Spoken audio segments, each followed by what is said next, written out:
చాలామంది ఇంట్లో money plant మొక్క పెంచుతూ ఉంటారు. మనీ ప్లాంట్ మొక్క ప్రత్యేకంగా ఇంట్లో ఉంటే విశేషంగా ఐశ్వర్యం కలుగుతుంది.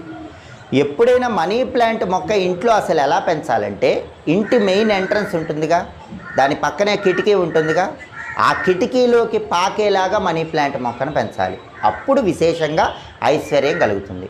అలాగే మనీ ప్లాంట్ మొక్క ఎప్పుడూ కూడా పైకి పెరిగేలాగా చూసుకోవాలి. కిందకి పెరిగితే మాత్రం ధనలక్ష్మి నిలబడదు. అందుకే ఒక కర్ర కట్టాలి. కర్ర కట్టి మనీ ప్లాంట్ మొక్క మెయిన్ ఎంట్రన్స్ పక్క నుండి కిటికీలోకి పెరిగేలాగా ఆ కర్ర కట్టాలి. ఒక్కొక్కసారి మనీ ప్లాంట్ మొక్కకి పసుపు రంగులో ఉన్న ఆకులు వస్తూ ఉంటాయి. అలాంటప్పుడు ఆ ఆకులు కట్ చేయాలి. ఎప్పుడు మనీ ప్లాంట్ మొక్కకి గ్రీన్ కలర్లో ఆకులు ఉండేలాగా చూసుకోవాలి. శుక్రవారం పూట సాయంకాలం మనీ ప్లాంట్ మొక్క దగ్గర దీపాన్ని వెలిగించాలి. చాలామందికి ఈ విషయం తెలియదు. మనీ ప్లాంట్ మొక్క ఇంట్లో పెంచుతారు.